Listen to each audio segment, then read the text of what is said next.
Con Saúl Arellano Almanza, doctor en economía, hemos hablado de hasta dónde es prudente incrementar el salario mínimo. Pero eso nos ha llevado a hablar de la informalidad económica.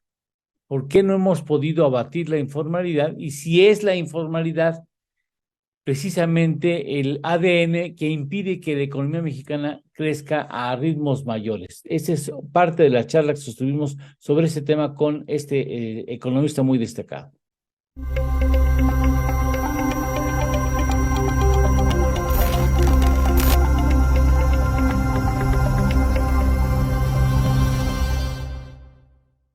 Ahora vamos a la parte de la informalidad. Se habla con frecuencia, lo has hecho tú en estas respuestas, se hace referencia a la informalidad. Y noto que algunos compañeros de la prensa sienten cierto gusto de saber que la tasa de informalidad crece a ritmos menores que la tasa del crecimiento económico. Dos décimas, yo no sé si para ellos dos décimas sea la maravilla. En el 2000, estaba yo revisando, en el 2003, la tasa de informalidad estaba un punto y fracción 1.6 décimas, 1.6 puntos porcentuales encima de donde hoy se encuentra. A esos ritmos tardaremos cerca de 400 años sin llevar la informalidad a un 5%, que sería, digamos, relativamente tolerable. ¿Por qué no hemos podido abatir la informalidad de la economía? Mira, tiene que ver, me parece, como todos los fenómenos sociales, con una enorme complejidad del mercado laboral. Pero si me dijeras cuáles son los determinantes principales, me parece que tiene que ver con la estructura justamente de un mercado que no está diseñado para promover la competitividad y para promover, digamos, la elevación de las condiciones generales de vida. Pensemos en la política general que ha tenido México de deprimir los salarios, Eduardo, para ser competitivos frente al exterior y poder captar así mayores inversiones, pero en sectores que requieren uso intensivo de mano de obra. Sí. Si nosotros no tenemos una reforma fiscal que vaya acompañando a esto, y si no tenemos un proceso de reindustrialización, vamos a tener un severo problema en el mediano plazo. López Obrador es un presidente que se dice de izquierda, pero tiene un pensamiento económico muy neoliberal, a pesar de que pues esto le molesta a sus seguidoras y seguidores, ¿no? ¿Por qué digo esto? Porque López Obrador, paradójicamente, está muy alineado a la idea aquella del secretario de Hacienda, el primero que tuvo Ernesto Zedillo de Serra Puche, te acordarás de él, quien Sí, decía claro. que la mejor política Sí, industrial es que no hubiera política industrial. sí, Eso es lo mismo que ha hecho López Obrador. Mira, si te fijas en la inversión productiva del Estado, Peña Nieto la llevó a su límite histórico inferior. Bueno, el presidente López Obrador la llevó todavía más hacia abajo, ¿no?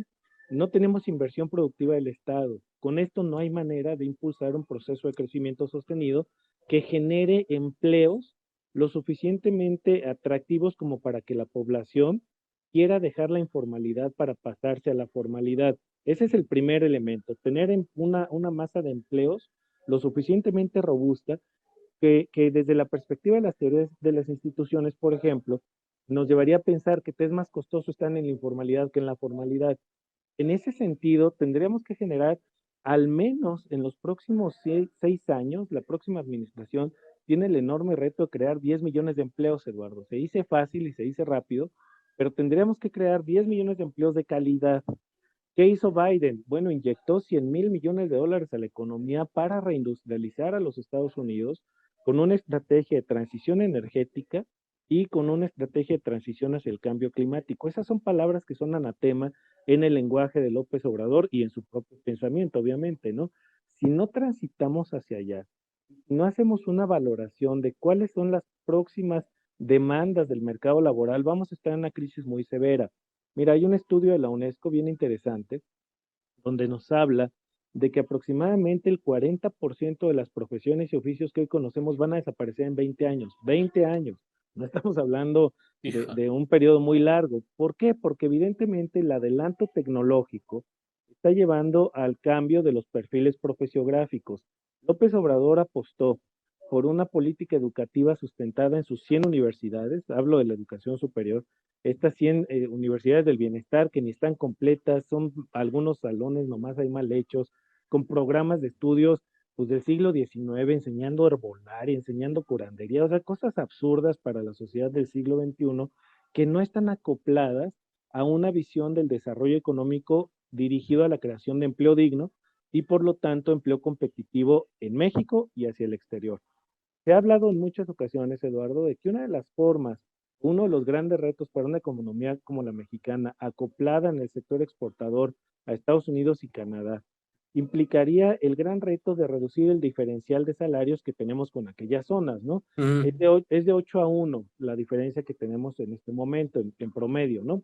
Bueno, lo deseable sería pasar a una reducción de 6 a 1, por ejemplo. Bueno, esto implicaría reformar a todo el sistema educativo superior, pero estas cosas no se ven y se reduce, o este gobierno lo ha llevado a la reducción de decirnos, pues como ya incrementamos el nivel del salario mínimo, ya le hicimos y vamos bien y con eso basta. No, de ninguna manera basta, es un componente necesario, pero no suficiente para modificar la estructura del mercado laboral. El otro tema es el que ya hemos comentado contigo varias veces, de la necesaria y urgente reforma fiscal. Si el Estado no cuenta con recursos, va a ser imposible que incrementes la inversión productiva, que mejore los servicios sociales, que transites hacia modelos, por ejemplo, en el sector salud, de este modelo curativo a un modelo más preventivo y que pasemos en el sistema educativo a una visión integral del desarrollo que sí promueva artes, humanidades, todo lo que se requiere para la superación espiritual del pueblo, como dice la Constitución,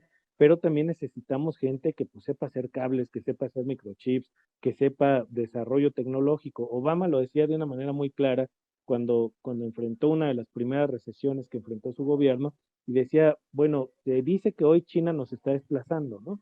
Pero Estados Unidos sigue teniendo las mejores universidades del mundo y esa es la clave para poder avanzar. México tiene solo una de las 100 mejores del mundo, que es la UNAM. Deberíamos, para tamaño de país que somos, deberíamos tener 5 o 6 en ese ranking y como no las tenemos, pues no podemos ser competitivos en la generación de patentes.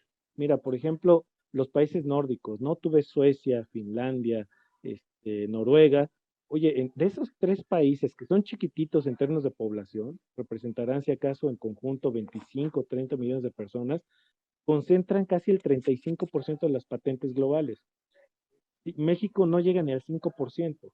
Entonces, sin eso, México no va a poder ser competitivo jamás. Ámsterdam tiene más puertos, muelles útiles que México, por ejemplo, ¿no? Y con lo que pasó ahora en Acapulco, pues no sabe cómo se va a poner la cosa. Entonces, vamos viendo cómo, si no hay inversión en infraestructura, no hay desarrollo tecnológico, si no hay una apuesta por una reindustrialización inteligente hacia la ciencia y la tecnología, vamos a seguir teniendo empleos precarios y apostarle a una competitividad que en el largo plazo termina empobreciendo a la gente porque pues seguimos teniendo estos indicadores que literalmente hay que decirlo son salarios de hambre, ¿no? No te alcanza ni para qué. Uy, entonces el panorama se antoja complejo, ya para cerrar y juntar la parte del salario y la parte de la informalidad. eh, Tenemos que pensar en conceptos ya de productividad, de medir la productividad, de incrementar la productividad de las empresas, de buscar la puerta de la innovación como un elemento deseable en las empresas y en la economía y en los centros educativos, y de replantear todo esto a partir de una reforma fiscal a fondo que permita invertir en infraestructura, invertir en educación, invertir en capacidades productivas y en conexión con el mundo exterior, ¿no? Si la economía está globalizada, tendremos que tener mejores capacidades de atención de la parte exterior. ¿Es por ahí? Es correcto, Eduardo. Mira, y las otras dos cuestiones que yo te diría, uno, conectividad a la Internet. En Corea, por ejemplo, que es uno de los países más exitosos económicamente en los últimos 40 años, el 85% de las pymes y de las microempresas utilizan Internet para hacer negocios, no solamente para informarse. Sí, sí, En sí. México, las micro y las pymes no llegan ni al 20% de uso de Internet para hacer negocios. Esa es una deficiencia que puedes resolver relativamente rápido en una generación si haces y desarrollas los pasos correctos. Pero la otra es también la generación de encadenamientos. Las economías más exitosas en términos de potenciar su sector micro, lo hacen con base en encadenamientos y esto que ahora se llama la economía circular, que ha dado muy buenos resultados en algunas regiones, en España, en Alemania, en varios países europeos, y que en México se cree, y este gobierno lamentablemente lo ha traducido en la idea del trueque, el trapiche y estas ocurrencias que tiene el presidente, y no en la generación de encadenamientos productivos que te vayan generando valor agregado en lo local. México es un país con una gran capacidad de innovación, pero que no ha logrado esta innovación encadenarla en estos procesos locales que le den valor agregado. Somos una de las economías más grandes del mundo, pero que al mismo tiempo genera menos valor agregado a los productos. Si vemos los índices, México es el último de la OCDE en este indicador, como en muchos otros que tenemos el último lugar en esta organización. Entonces, ese es otro de los grandes retos que requiere recursos, sí, pero no tantos, y que más bien es un asunto de diseño e implementación de política pública. Si no avanzamos por ahí, va a ser muy difícil que el país salga adelante. Pues mira, Saúl, esperemos que ya se termine en cuestión de días, en pocos días se dará a conocer, el presidente prometió que en los primeros días de diciembre habría ya el anuncio correspondiente. Una vez que lo den, si te parece bien, hacemos un compromiso de, pues, revisar, ¿no? Si fue razonable, si fue prudente, si ganó las ganas de lucirse y terminar el último año con un rotundo aplauso de la plaza en lleno, aclamándole su gran generosidad y su visión de estadista, y qué cosa que tendrá que intercambiarse por voto, supongo, en el 2024. Entonces ya, cuando nos los den, si quiere, al día siguiente establecemos un compromiso de vernos, para que nos digas tu punto de vista sobre cómo resultó el aumento. Anotado, yo comprometido. Claro Bueno, que sí. por lo Vale. pronto te agradezco mucho que hayas tenido la gentileza de atendernos en esta ocasión, porque mucho nos ayudas a entender la realidad que estamos viviendo. Muchas gracias, Saúl. Buen día, buena Fuerte fin de abrazo. semana y nos vemos la próxima seguramente. Mil Gracias, gracias, Eduardo. igualmente. Fuerte abrazo. Gracias. Hasta pronto, Gracias. gracias. Hacemos una pausa, regresamos. Bueno, estos son los temas fundamentales. Salario, si puede ser prudente darle un empujón, un último empujón muy importante en esta administración, sin riesgo de distorsionar o provocar daños a la economía, y el asunto de la informalidad, que sigue siendo un problema nacional muy, muy relevante. Bueno, vamos a la pausa.